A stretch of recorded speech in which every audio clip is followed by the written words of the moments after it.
Okey, Assalamualaikum warahmatullahi wabarakatuh. Nama saya Muhammad Safwan bin Muhammad Razi, nombor metrik 262526. Okey, hari ini saya akan bentangkan tentang polisi import bagi industri pertanian di Malaysia. Pertanian kekal sebagai pemanju pertumbuhan ekonomi ketiga bagi Malaysia. Pada tahun 2019, sektor pertanian menyumbang sekitar 103.79 bilion kepada keluaran domestik negara kasar KDNK. Okey, Malaysia menyokong pelaksanaan liberalisasi perdagangan yang diperjuangkan oleh Organisasi Perdagangan Dunia WTO. Banyak produk murah membanjiri pasaran Malaysia dan menjadi pesaing kepada produk domestik. Okey, yang ketiga, arah dasar perdagangan dikembangkan pada tahun 1991 untuk mengubah Malaysia menjadi negara yang berdikari dan perindustrian menjelang tahun 2020. Dasar yang berkaitan dengan perdagangan antarabangsa umumnya dipersetujui oleh Kabinet dan disarah oleh Kementerian Perdagangan Antarabangsa dan Industri. Okey, tengok polisi import. Okey, polisi import yang digunakan ada tiga. Yang pertama ialah import duty. Okey, apa itu import duty? Import duty ialah cukai yang dikenakan ke atas barang yang diimport. Okey, duty import untuk banyak hasil pertanian dihapuskan untuk barang tertentu atau dikurangkan. Sementara beberapa produk dikecualikan dari duty. Bersama dengan perjanjian perdagangan bebas ASEAN, Malaysia menurunkan banyak tarif untuk hasil pertanian dari negara-negara ASEAN. Dengan kata lain, tarif untuk produk pertanian yang dimasukkan Malaysia adalah antara sifar hingga 15%. Okey, bergantung pada kategori produk. Okey, contoh produk yang dikenakan tarif zero sifar. Yang pertama ialah daging. Yang kedua ialah kacang soya, serbuk kacang soya. Yang ketiga ialah kacang soya dan sebagainya.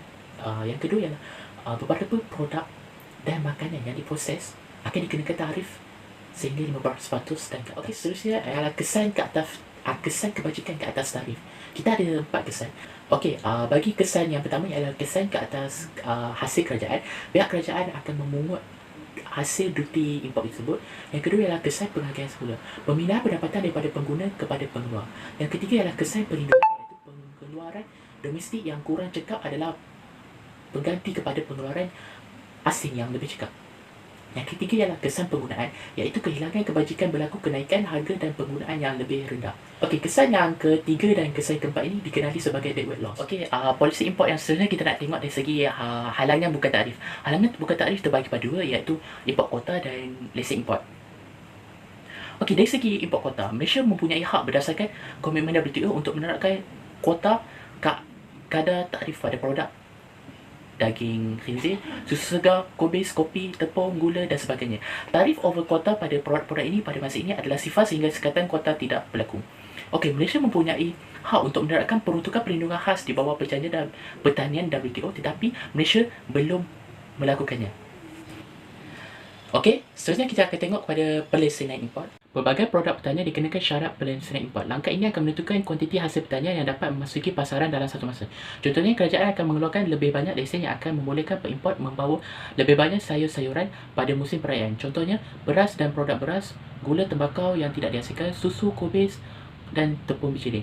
Benar, sebuah syarikat kerajaan adalah pengimport beras tunggal yang sah. Yang kedua, import dan akan dikenakan pelesenan selain sijil veteriner. Okey, seterusnya ialah apa tujuan kerajaan mengenakan tarif dan bukan tarif ke atas barang yang diimport. Di sini terdapat 3 tujuan. Yang pertama adalah untuk melindungi pengeluar domestik dari persaingan asing dengan cenderung menaikkan harga import yang bersaing. Yang kedua ialah Malaysia menggunakan kuota kadar tarif untuk membolehkan industri domestik dikekalkan dan dibangunkan.